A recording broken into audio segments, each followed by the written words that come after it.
Today on the Signature Life podcast, we got the one and only Maury Kimball. He's been from Sweden, from Georgia, and lives in Salt Lake City now, and he's down visiting in Vegas today. Welcome to the Signature Life podcast, where we sit down with signature real estate agents with a shared conviction that moving towards things we want in life starts with the choices we make today. We are creating an ever-evolving culture for those who wish to participate in a larger mission to help others achieve their full potential and a signature life. I like to tell stories. Yeah, well, stories are good. Speaking of that, why don't you tell the story how we met? Oh, yeah. Well, we met at a real estate conference up in Toronto. Right? Yeah, well, you have the better point of view to tell that story. The better point of view? Better than I do. Yeah. Well, yeah, it was interesting. We met because obviously your brother, Spencer Kimball, sold me my first franchise. It was a different brand, and I was going up for broker-owner training, and that's what that event was. And I called Spencer, and I basically said, hey, what time do you get in? He says, I get in like 11 o'clock at night, but look for my brother Maury. He's up there. He drinks because your brother doesn't. But Yeah. You and I partake in a drink or two, and so we get there and we're heading to the bar because in the lounge there in the Yeah, at the hotel. hotel. Yeah, and nothing crazy, but we're gonna go have a drink and that. So we get the house phone and we call see if we can get hold of Maury in his room. Nobody answers, and we walk into the bar, sit down at the thing, and you said, "Are you guys with?" Exit Realty, and I said, "Is your name Maury?" And we've been friends ever since. That's right. So yeah, we kind of stumbled into it, but yeah, it's been awesome. And then you're originally from Georgia, Yeah, I was born in Georgia, and I lived in Georgia until I was in the 8th grade. And then when I was in the 8th grade, my dad got a work opportunity, so my family moved to Sweden. Sweden. Yeah, quite a move from Georgia. But yeah, so my mom and dad and my family, they're very active in the Church of Jesus Christ of Latter-day Saints. And so my dad was offered a position in the missionary department working for the church in Sweden, basically supervising their missionary effort there. And so, and it's a volunteer position, but my dad was very excited to do it. And so, yeah, somewhere between 8th and 9th grade for me, I didn't know anything about Sweden. It was just a place on a map. Mm-hmm. But our whole family moved there, and I'm the oldest child. I have a sister named Faith. Mm-hmm. She's 2 years younger, and Faith now and her family, they live in Henderson, Nevada. And then my brother Spencer, he's 4 years younger. And now Spencer and his family live in Destin, Florida. Right. But at the time, we got on the airplane and left everything that I knew in Georgia behind and moved over to Sweden. But in Georgia, you were in a small town, right? Right. Well, we moved around fairly regularly with my dad's work. Mm-hmm. And so my dad's in the nursing home business.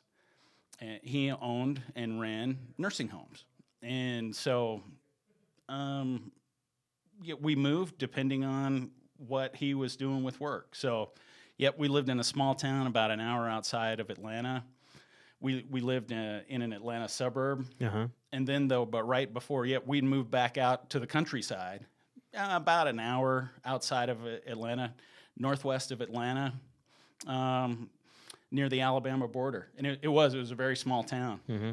And so, town of 10,000 people. Like, my parents still today have a house there. And that's what I say about that place. There's more cows than people. Cedartown, right? Is the name of the town. And so we made the move from Cedartown we moved to Stockholm, Sweden. Wow. So, that quite a move. Did you like it up there? Oh, yeah, I liked it a lot. So for 9th grade, I went to the International School of Stockholm, was where I went to school. Mm-hmm. And it was in an office building downtown. It was in a high-rise. And so I was on the 9th grade, excuse me, in the 9th grade, and it was a 9-story building. So the ninth graders, we were on the 9th floor. Mm-hmm. And they wouldn't let us take the elevators up. You had to walk up every day. But it was really cool though. I mean, we lived in a house out in the suburbs. Uh-huh. So every day I'd get up, walk to the bus stop. The bus would take me to the subway, and then the subway ride to school was about an hour. So, and then school was downtown Stockholm. So it was really cool to go into downtown every day. So how long did you guys live there? We lived there as a family for 3 years. Mm-hmm. So for me, it was 9th, 10th, and 11th grade. And as a family there, we really liked it. My dad was really fulfilled doing that work for the church. Right. And for me, it was awesome. So in my class at school, we had 30 kids in the class, and they were from 26 different countries. So it was, an incredible mix of people all over the world. What a great experience. Yeah, and I'm still friends today with a lot of my classmates from back then. And it really was just, a very eye-opening experience to get to know just people from the other side of the world from you. Mm-hmm. And I really learned that just we as people, we have a lot more in common than we ever have differences. And so, people that I met back then are still great friends today. That's cool. And you learned the language. Yeah, I was really bad at it at first, and my accent was really bad, and so all of my friends would make fun of me. But in time, I got to where I was pretty good, and so I could speak and read Swedish pretty well. Which helped you later because you went back and served a mission there. Yeah, exactly right. Well, so, we moved back to Georgia because my dad's time, it was a 3-year term. So our family moved back to Georgia. We moved back to Cedartown. That'd be quite the shock. Yeah. It's probably more of a shock coming back to Cedartown than it was to going to Sweden. Yeah, and I was there for my senior year of high school. And so, it was a tough year because all of my really good friends were back in Sweden. So, and everybody kind of had their group of friends and all like that, but I knew I needed to get my degree and get out of school. So, that's what I did. Looking back on it, I wish I could have found a way to stay in Sweden with my friends. To finish out the school year or just totally? Yeah, because I could have graduated in Sweden, but instead I went back and finished up, and I, got my high school diploma and graduated in Georgia. Mm-hmm. But then I knew, too, that, I knew that I wanted to serve a mission for the church, and the church could have sent me anywhere in the world. And I felt very fortunate because they decided, with my language and whatnot, they sent me right back to Sweden. Yeah. So, which was really funny. So I've been away from my friends for a year, and then I show right back up and I'm a missionary. And, so I'm trying to take it very seriously working for the church. And my friends are just happy that I'm back. Right. Oh my gosh. So, and I was in the same town where I used to live, going to school and as a civilian. And then I'm trying to be all serious as a missionary. And my former girlfriend's calling me on the phone. My friends are calling all the time. Oh, they just show up at the apartment where we lived and all like that. But, it was pretty funny. But you were disciplined. Yeah, to me, it was a job and something I took seriously, so I worked hard at it. Yeah. I was still nice to my friends, and we had one off day a week, which all that really did was confuse them more. We can only play with you one day a week. Why I could only go play basketball one day a week or go hang out with them one day a week, and then all that did was make them call me more. Yeah. But no, it was still for me, it was a really good experience. And two, being that young, 19 and 20 years old for me, the church gave you got a lot of responsibility. And so I got to do things meet people and see things that I never would have otherwise. Like, Right.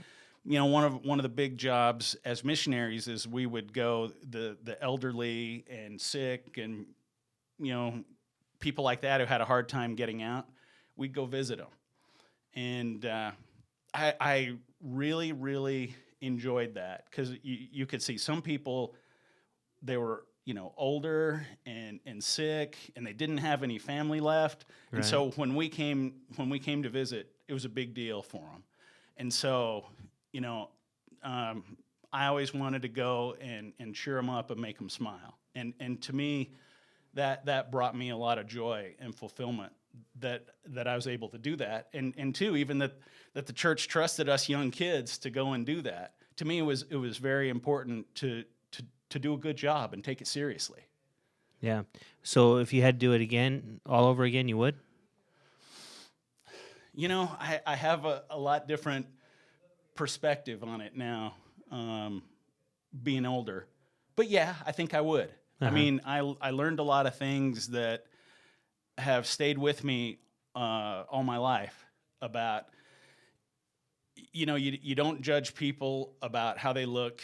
You don't judge people by where they come from. You should be nice to everybody and respectful to everybody. And if you are, most of the time they will be respectful of you. Right. Good not lessons. Always, but it's something that it served me well in my personal life and in business, that you never know who you're talking to.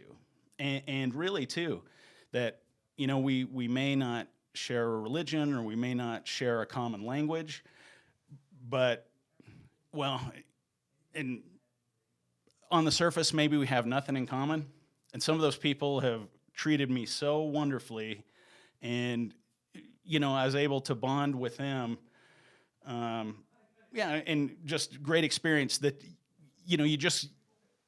you're in the wrong if you go in judging people. That's interesting. And those are good lessons. I know we've got, you're basically out prospecting and spreading the word, getting people to get interest in that religion.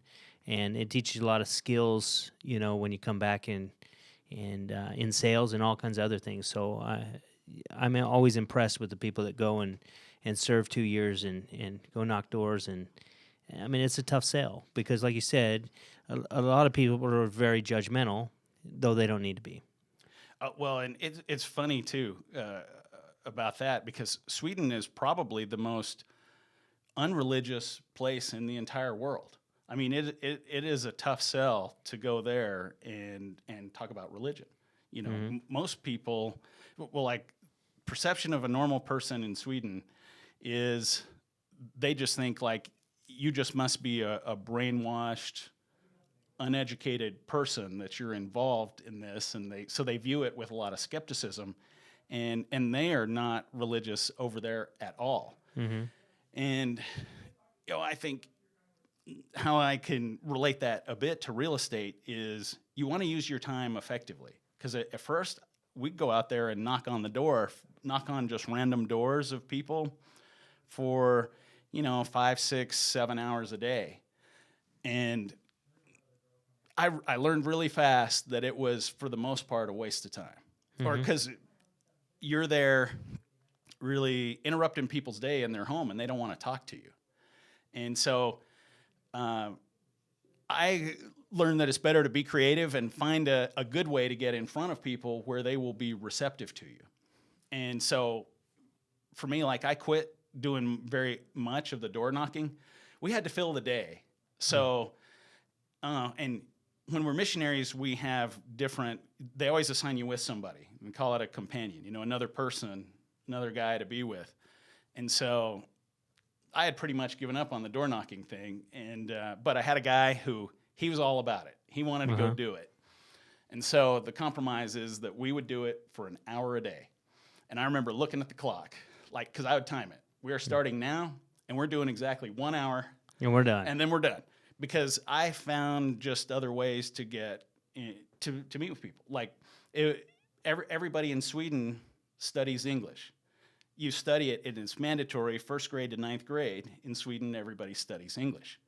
So they had a need of substitute English teachers. And then they love to have someone who was a native speaker of English to come in and be the substitute for the day.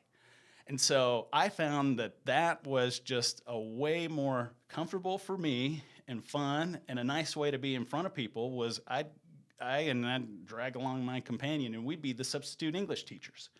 And we got to meet so many people in a nice and comfortable way where if we'd knocked on the door, they'd just slam the door in our face. Yeah.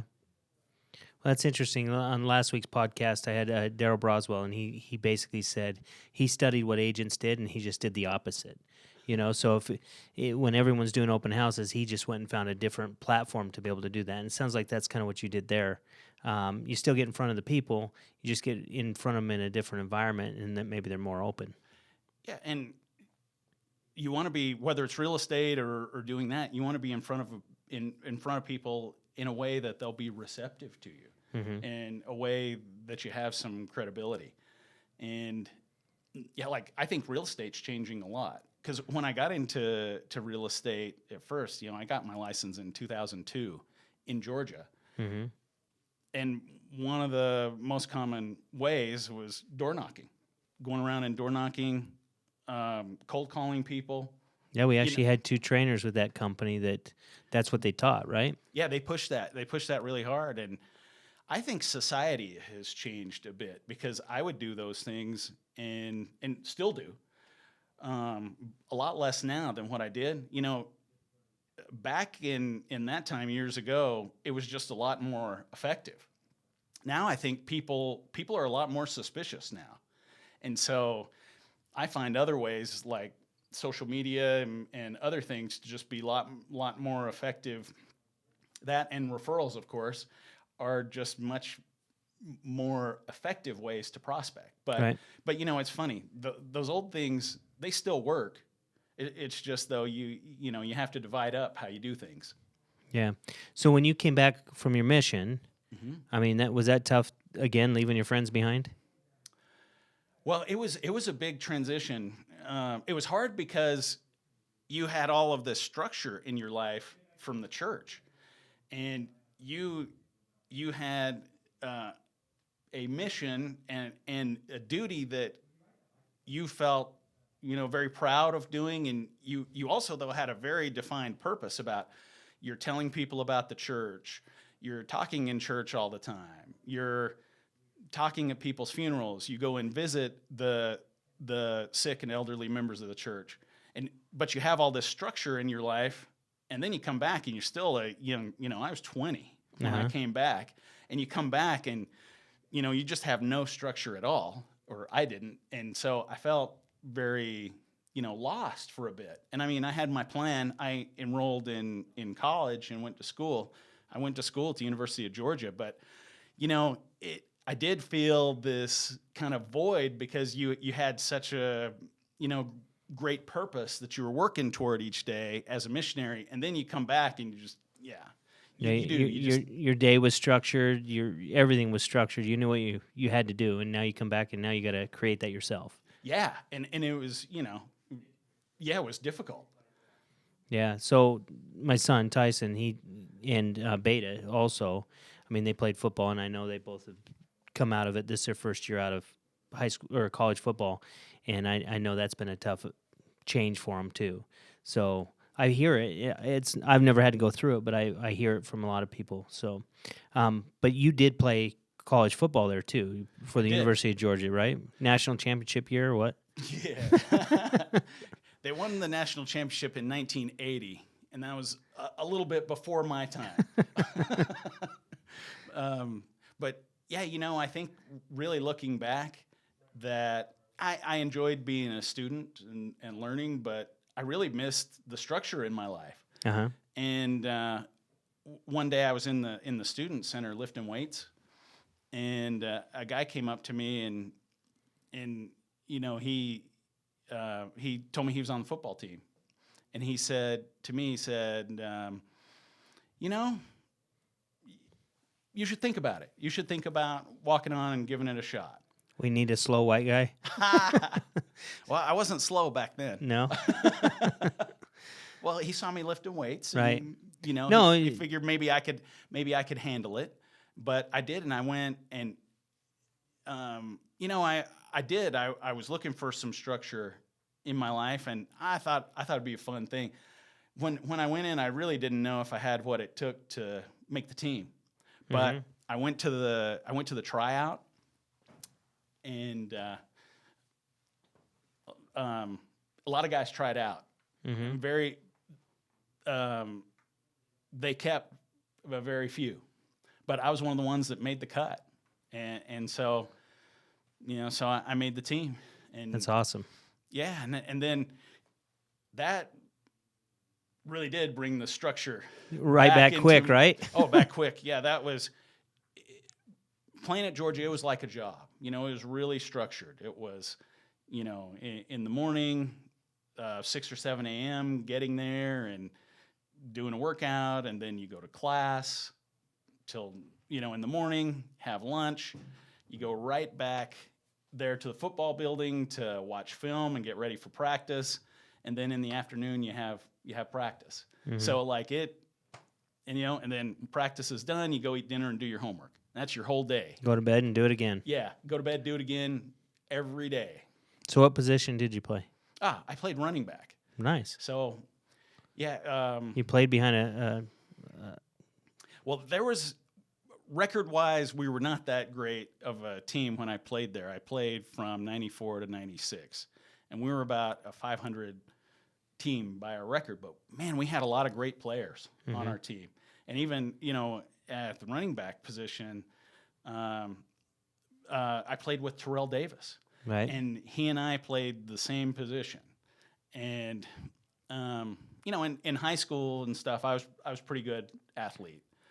But, yeah, I realized that everybody was a great athlete on that team at Georgia. And he in particular, because we played the same position, yeah, just thoughtful guy, smart. He did well in school, and he really bright and picked up things quick with football. But he was a great guy, great teammate. Yeah, and he, he knew that I'd been off, not playing football for 2 years off on my mission. And so he took it upon himself and said, hey, Kimball, come over here. Let me show you a few things to help you out. He was that kind of guy. That's cool. He really great teammate and unselfish guy. And so, it was really great to play with him and all those guys. Was there any other big names that went into the pros from there? There were quite a few guys, a lot, that had good pro careers. But another name that people would know is Hines Ward. Yeah? Yeah, so Hines Ward was a quarterback coming out of high school. And I didn't know at the time, but when he showed up, he was 17 years old.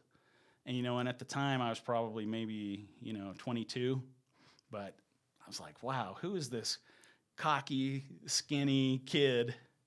And he was quite full of himself. So I just didn't like him right off the bat. Uh-huh. And even he and I would in the workouts kind of jaw and get on each other's case and like that. And then we went out on the field and started playing. And I realized oh, this guy's about 1 million times better than I am. He's pretty good. He can back it up, huh? He's pretty good. And, oh, man, I would say something really special about him and about Terrell Davis. I mean, the playbook is really complicated. And so Hines, they started him off playing running back. But then our quarterback got hurt. They moved him to quarterback. And, yeah, the plays were so complicated, I could barely figure out what I was supposed to do as a running back. And, he's basically a freshman, and he knew what everybody. He could absorb it really quick. I learned this guy, he's a football savant. I mean, when it comes to football, he's a genius. Because, I could have studied day and night, and I couldn't absorb the playbook as quick as he could. Right. So, yeah, taught me a lesson there. Who's this cocky kid? And I'm like, I can't wait. If I catch him on the field, I'm I'm going to pop him. I'm going to murder him. But you're not And going to then- catch him on the well, field. I couldn't catch him, first of all. And then second thing is, man, this, both those guys made the Hall of Fame, and seeing them on a daily basis, how hard they worked, but also how smart they are. They earned it. I have a lot of respect for them and their effort. And those guys were great football players, but they're also great men too. Yeah. Well, Georgia had to have been a great college to go to. I mean, you took me there, a year and a half ago, 2 years ago. We went and saw a game. And football, if you've never been back east to a game like that, it's a life for that whole town, right? Oh, yeah, it's a big event. And the stadium now, when you and I went, it holds it's just a little under 100,000 people. And so it was full. It was full, and the whole, around the game is a big event. And Athens, Georgia, it's about 45 miles east of Atlanta. And so people from the whole state come to go to the games. And, I mean, it's a big deal, and it's a good party. Yeah, it is. And your good buddy Pat has a bar downtown. Yeah, one of my teammates there. Yeah, he also played there. That's right. He played. He was a linebacker. Patrick is a great friend and a really cool guy. And he and I got along. Pat had been in the military. He was in the Coast Guard. So he and I both, with my mission, we're older than the typical freshman. And so he and I hit it off and became friends. Naturally drawn together. Yeah, and Pat, he's big, muscular guy, super strong. And he played linebacker. He's from upstate New York. That was another thing, too. Most of the guys are from the South. Yeah. And he's from New York. After college, though, Pat he stayed in Athens, and he opened his own bar. And he has a very successful bar. His business is called Cutters. Mm-hmm. There in downtown Athens. And that place has a lot of bars, and most of them last about 6 months before they go out of business. And he's been in business 15, maybe close to 20 years. And so, smart guy and a great businessman. Yeah, gentle giant. Yeah. He's a neat guy. But yeah, it was a lot of fun going there to go experience that game, and we got to hang out at his establishment before we went down there. He went to the game with us too. But it's walking distance to the stadium. It was a cool night. So, but it was unlike anything I'd ever seen, because that amount of people, and it's college football. I mean, it's South just different. loves their college football. Mm-hmm. In Georgia, we think we're going to win the championship every year. And the last time we won was 1980. Hey, but we're still hoping. Hey, but you've come close since then. Yeah, come close. Lost to Alabama in overtime, about 3 years ago? Yeah. So, blew the lead, right? That's right, close but no cigar. That's right. Gives you something to keep rooting for. So you got your degree? Yep. What'd you get your degree in? My degree is in political science. Oh, right on. Yeah. So, yeah, which I really enjoyed. Which it was funny because my aspiration at the time was that I wanted to go to law school and become an attorney. And so I got my degree. I applied to law school, took the law school admission test and all of that. And I was getting ready to go. And the tuition for law school is cheap. Yeah, it made me nervous because at the time I'm like, wow, and this was back 20 years ago. And I thought, wow, you could take that money and you could, pay cash for a house. That's a lot of money. Mm-hmm. And so I struggled with, just how much the tuition was. Well, and then my dad, I have a lot of respect for my dad, but my dad sat me down and he said, son, you can do whatever you want. But he said, I want to tell you, don't do that. He's like, don't be a lawyer. He's like, I want you to do something productive with your life that you can be proud of, and don't do that. And he was kind of joking, but he was kind of serious. Yeah. And so I got accepted to school, but I took his advice. I kind of wavered till right at the very end until I had to commit or not. Should I listen to my dad or shouldn't I? Should I not? I don't know what to do. But ultimately, I decided not to go. Yeah. Yeah. So what'd you go do? So I followed him into the nursing home business at first. Mm-hmm. And I did that for about 5 years. And I really enjoyed it. It was tough because, you work there in an old folks home where people are sick and dying. And, you meet people right at the end of their life. But for me, I enjoyed meeting the people. I really enjoyed getting to know them and even hearing about their life and what they experienced. And that part of it I really loved. It was really strange because, I might only make friends with somebody and know them for 6 months or a year or two at most, and then they would pass. And that was just a strange thing because I was in my 20s. Mm-hmm. And just, knowing that when we met, this was not going to be a long-term relationship. But, the people that I got to know, I really enjoyed it, and they made an impression on me. But it did, though, take a toll. Sure. Losing people like that, because not everybody, but a lot of times you get really attached to someone, and then when they pass, you really felt that loss. And Did you ever get to a point where you stopped getting attached to them because you knew they were going to pass, or no? I think with everything, gave it at all. With everything, you just meet people who you connect with, and it definitely wouldn't be everybody. And I was like the low man in administration of the nursing home, and you always have people who complain about everything and who are so unreasonable, and like those people I didn't miss.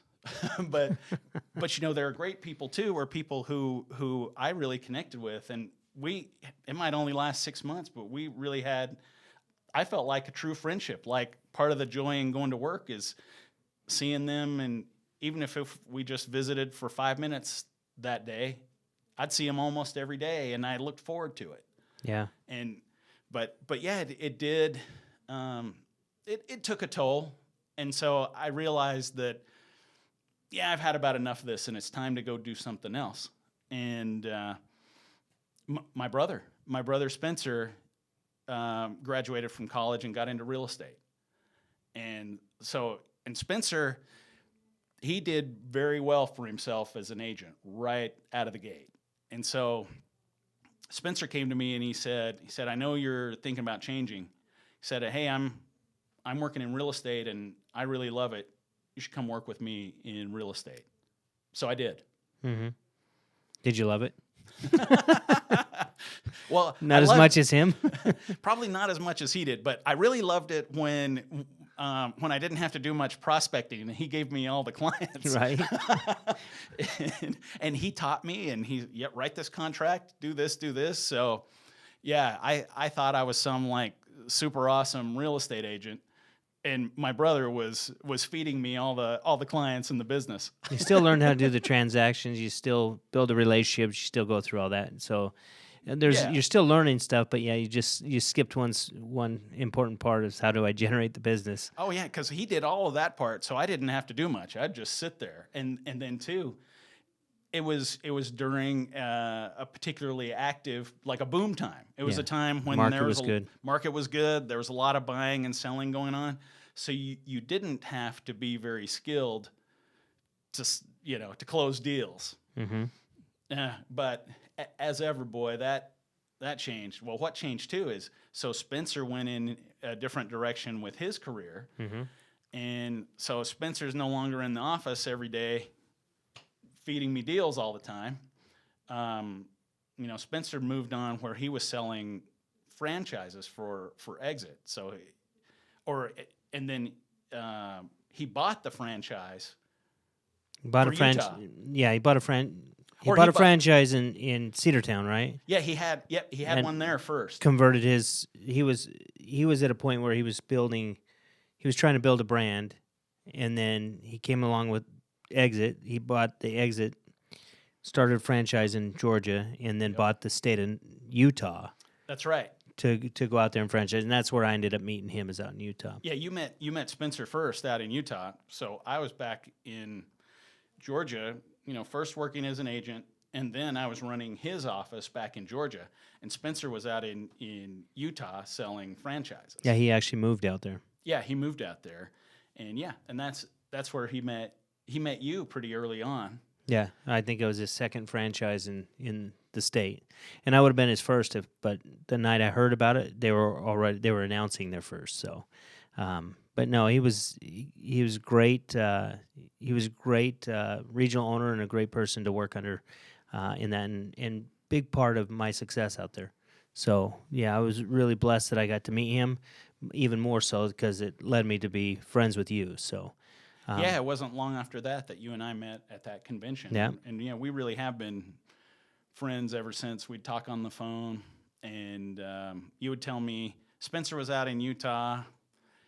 You told me how I needed to leave the beautiful green humidity and the green trees of Georgia. Head west, and come out my to son. the mountains of Utah. Head west. Yeah, head west. And I didn't listen because I love Georgia, and I didn't listen for a long time. But we didn't give up. No, you did not give up at all. I think you called me every day for about a year. And it started. It might be a little exaggeration, but yeah, there was a lot. Maybe you missed like a day here or there, but probably not actually. But at first, it's this real polite conversation. Hey, Maury, it's Brandon. How you doing? And then it quickly turned into I just pick up the phone. Hey, when you moving to Utah? So yeah, me and your brother worked on you pretty hard there, but yeah, they did, and I was resistant for a long time. yeah, but you eventually I ended up coming along and hitched up the wagon and moved out west to Utah. Yeah, it was an experience when you got there. So no, it's good. So so do you miss Georgia?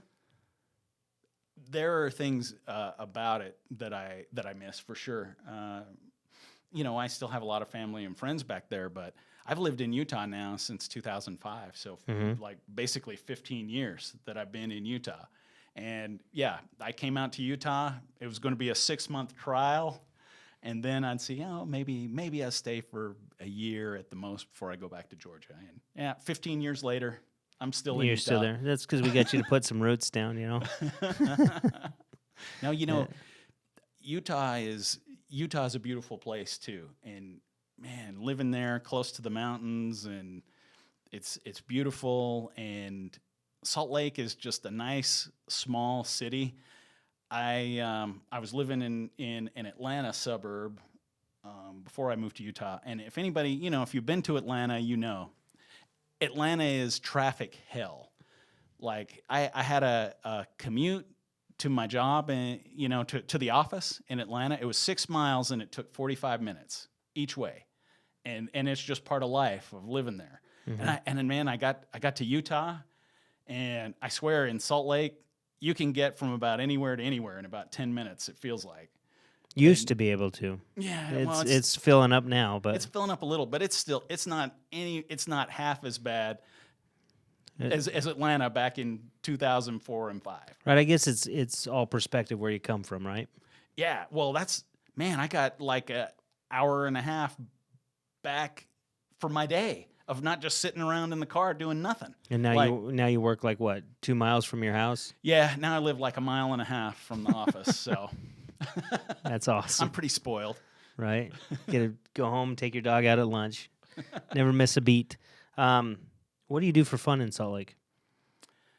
I like the summer more than I like the winter. And Utah, of course, is known for its skiing. And I grew up in Georgia. I'm not a great skier. I can do it, but I'm definitely not great. But I found that I really love in the summer going up and hiking in the mountains. Like to me, that Well, it's funny. The first time I ever went was with you. Well, I remember. Yeah, and so I'd It- never been on like the side of a cliff. It Looking over. wasn't a cliff; it was a hill, Maury. But I thought you were going to fall I off thought it. I was going to fall off and fall to my death. Yeah. Which now it doesn't bother me at all. But back then I was like up against the side. I was because I'd never seen anything like that. It was hilarious. It was. I'm like, well, what are you doing? Oh, yeah, I'm scared. Heights bother me. Yeah, and that really unnerved me. But now it's no big deal at all. But I really find a lot of peace and joy of just being up there, hiking. And I found out that hiking means different things to different people. Yeah. Yeah, because to me, this is what hiking means to me, because we live really close. The city's really close to the mountains in Salt Lake. So I can start off from home and I can drive up and like be up in the mountains within like 15 minutes. And And that's in the mountains, that is not to the mountain. not In the to mountains. That is in the mountains, where you're ready to get out of your car and then walk like onto a mountain trail. Mm-hmm. And then for me, I like to go hike for, depends on how I'm feeling that day, but 2 to 4 hours, no more than that. And oh my gosh, in Utah, some people, well, that's not hiking, that's just a walk. They think hiking, you got to go like out and stay out in the backcountry for a week. Yeah, go overnight. That's not me. Like, let's go for 3 hours is good, 4 max, and then let's go back to the car, and then let's go down and go get a bite to eat and a drink and call it good. Right, that was a good day. That's a good day, and you get Right. plenty of exercise. Trust me. Yeah. Walking up and down the mountain for 2 or 3 hours. Well, I do miss the mountains in Utah. There's a lot more green. There's some good hiking out here too, and I'm going to take you Saturday, and I'm going to show you what a cliff is. Just don't push me off. We're not going to the Grand Canyon, but we're going to a cliff. So you like to hike, outdoor stuff. Anything else? I mean, what are your big hobbies? So I like to watch sports. Yeah. So of course still follow very closely my Georgia Bulldogs, and There's still hope, man. there's still hope. It's always next year. And so follow my NFL team, the Atlanta Falcons, and No hope. I like, from living over in Europe, I like soccer. I really like soccer, and I follow the English Premier League. And Did you fall off a mountain? No, I know you like soccer. yeah, I really like soccer. My team is Arsenal, and they're having their worst season in the last 25 years this year. But hey, that's how it goes. Right? So you like sports. So you still sell real estate in Salt Lake. So you Yep. got your license in Utah when you moved there, Yep. right? I And that did. was a pretty easy process. Yeah. Would you just have to pay the fee? Yeah, Georgia and Utah are totally reciprocal. So Right. I didn't even have to take a test or do anything. The hardest part was getting the Georgia Division of Real Estate to send out my paperwork to Right. Utah. I remember that was the big And that wait. was I swear. And then so you sold there, and you've worked at financial institutions like Fidelity and stuff like that, got into the stock market. Yeah, Right? yeah. I was always interested in the stock market, and really, what happened is when I first moved to Utah, it was a booming market. It was a fantastic market, but then we had the crash, Mm-hmm. and I quickly realized that I didn't have any clients anymore, and so I'm like, oh, what am I going to do now? Well, I've always been interested in the stock market and trading stocks and like that, and so yeah, I got a job with Fidelity Investments, and they got my Series 7 license and went into being a stockbroker and trading stocks and bonds, and I was fascinated with it before, but I've enjoyed doing that, Mm-hmm. and I still do. Like sometimes I work in real estate full time, but I'm really drawn to financial services still. So a lot of when I find jobs that interest me in financial services, I'll go back there and go to work. And I worked with Fidelity Investments. I worked with E-Trade, worked with Wells Fargo Advisors. Mm-hmm. I worked with Morgan Stanley, probably spent the longest amount of time working with Morgan Stanley. And then, and even like right now, I'm doing stuff with SoFi. So I had some friends who joined that company when they started a trading division, and then they decided to start trading cryptocurrency. Oh, wow. And so I didn't know anything about that, but a couple of guys that I worked with in the past worked there, and they told me, hey, you should come work with us and roll out this cryptocurrency and get that going. And so, yeah, I did that. It rolled out in November last year, but I'm still there messing around at SoFi. But I mean, really though, the financial services comes and goes, and real estate is the constant. So you're kind of drawn to both. Yeah, I am. I'm drawn to both. Mm-hmm. And you'll never be out of real estate because you're also one of the owners of the Salt Lake City Signature Real Estate Office. Yeah, and Yeah. I am, and I sell too. Mm-hmm. And over the years, I have a group of clients that I'm always going to work with. Right. And that office up there is just beautiful. I mean, you guys have done a great job putting that together. You got about 10,000 square feet. You got the polished concrete and the glass offices and big great room. And, I mean, yeah, it is probably the best location in the valley with the views and everything. It's just beautiful. Yeah, it's right there. It's right where you get off the freeway. The ski resorts are about a mile away where you go up the canyon. I mean, it's a beautiful location.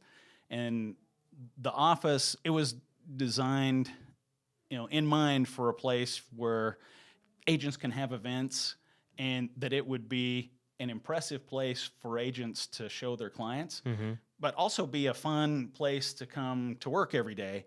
But our agents up there have really done a fantastic job of taking advantage and having a lot of events. If it's somebody new in the business, they have, hey, here's my launch into real estate party, and they invite all their family and friends. Yeah. Or agents that are more established, they usually have quarterly events. Same kind of thing where they, invite their clients into the office and just have a great event.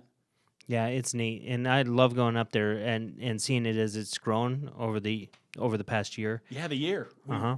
I mean, it really opened in January of 2019, a year ago.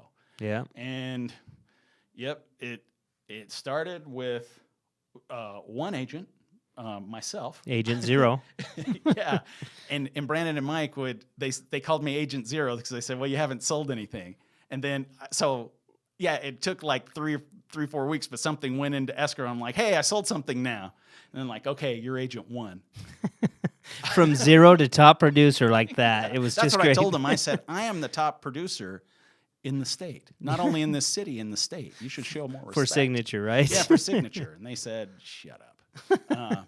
But well, we've grown a bit though in the year. So we hired a much more experienced broker than I am.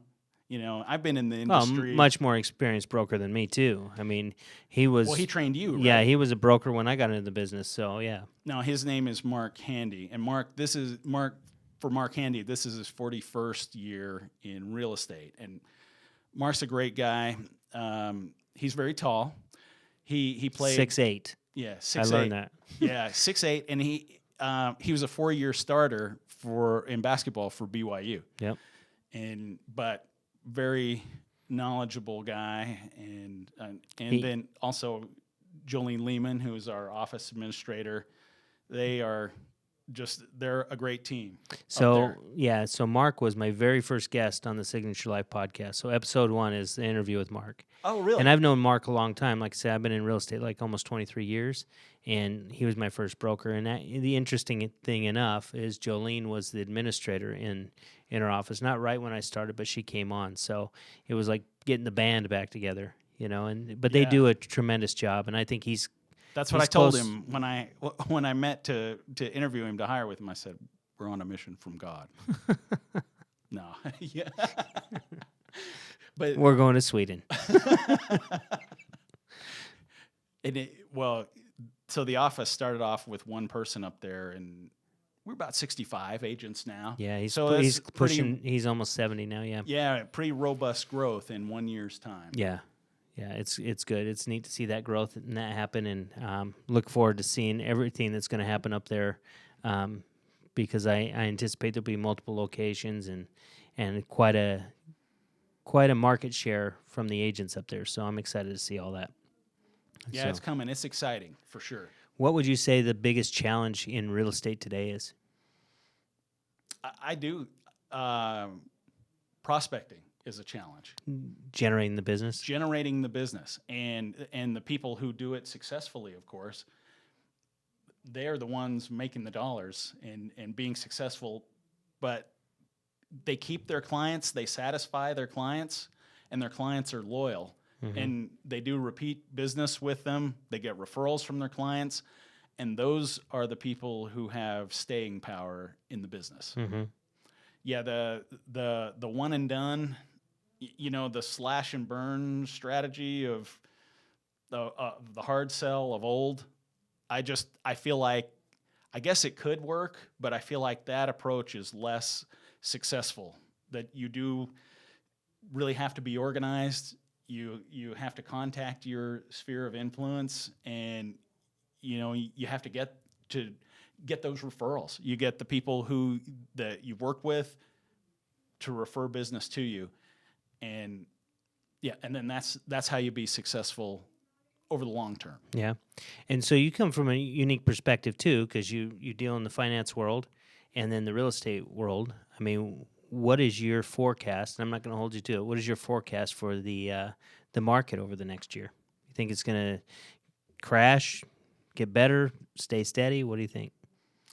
What I see, and I'm no expert for sure, But you are on this show. Yeah, self-proclaimed expert. But I'll tell you from now about 20 years of working in financial services and following the stock market, nobody knows what's really going to happen. And if anybody acts like they know, they don't. They're lying to you. They don't know. I mean, it's totally unpredictable. I mean, events happen in the world that affect real estate, that affect financial markets, and we don't know what they are or when they're going to happen. However, we look to the recent past as a pretty good indication of what the future will be. And what I see, both in Salt Lake and in Las Vegas, home prices have moved up very, very quickly, very rapidly over the past few years. And we're hitting a ceiling where affordability is a big issue, because somebody has to pay that mortgage every month. And we're hitting a ceiling where affordability is being stretched.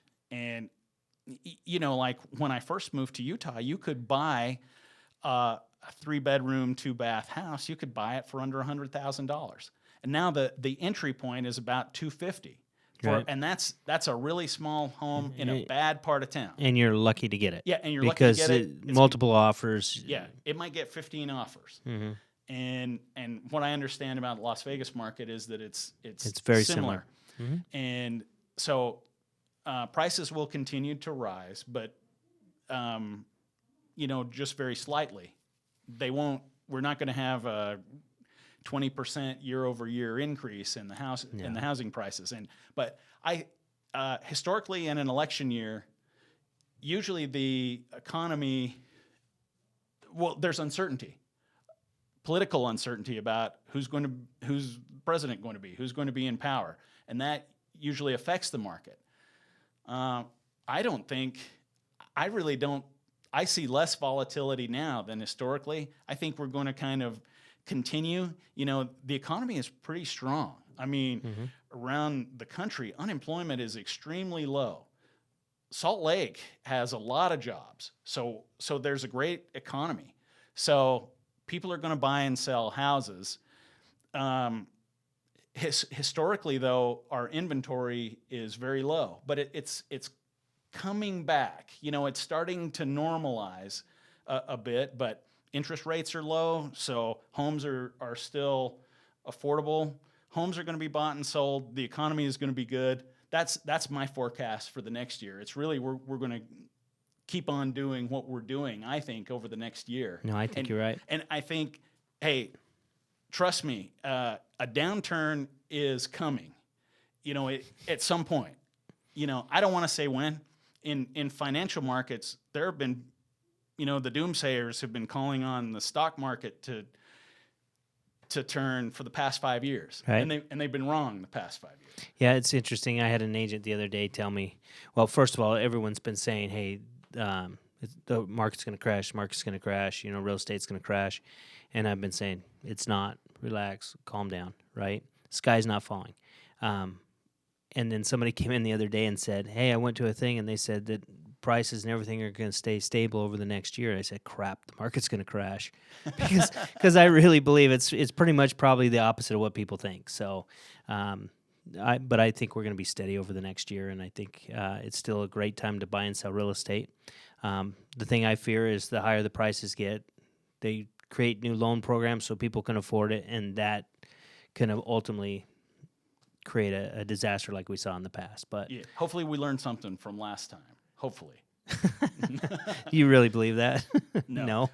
But, hey, markets and the economy it cycles up, it cycles down. Right. And if you don't mind, now I just want to talk a little bit about investing. Okay. Because, really, when a down market comes, like when the stock market starts to crash, that's a great opportunity to make money. The truth is that everybody's afraid. Most people don't have a lot of money to invest at that time, and even if they do, they're scared out of their minds. Mm-hmm. But when the market is down, you're buying stocks at a cheap price. That's when the rich get richer. And that's it. This is the Warren Buffett strategy. When you buy when others are fearful. And it's a very easy thing to say. It's a real gut check when you put real money at work, and when CNBC and all the news media is going crazy, the stock market's in chaos and it's falling. But the other problem is a lot of people don't have the money to take advantage of it. Right. You know what I mean? And so that's a sad thing too. So I mean, you should always prepare yourself and put money away, because like you said, there will be a downturn. We don't know. We don't know how big or whatever, but markets go up, markets go down. I mean, it's going to happen, right? Yeah, and smart investors are putting cash aside now, so that you're ready. You're in position when that happens, so that you can, because that really is though when the rich get richer, because they buy the stock when it's at half the price that it is now, and then eventually the market recovers, right? And then their assets come back, and the $5,000 they invested in a down market becomes $20,000 or $25,000. Yep, and that's the stocks, but it's also housing. You know what I mean? It's housing too. Well, good point. Yeah, exactly right. And with some experience, I see that is how the wise investors position themselves. Mm-hmm. No, you're right. So, anything else you want to add before we call it a show? No, I'm sure that I've probably talked long enough. No. Now we'll have to do a part 3 and 4. But no, Maury, it's always a pleasure to have you. I just thank you for your friendship over the years. I think you've been an amazing inspiration in my life, and you've just been a rock that I could always count on. So I thank you for that. Well, thank you for having me, and this has been a lot of fun. Thank you for listening to the Signature Life Podcast. If you enjoyed today's show, please leave a review and subscribe. Don't forget to also follow us on YouTube and Facebook.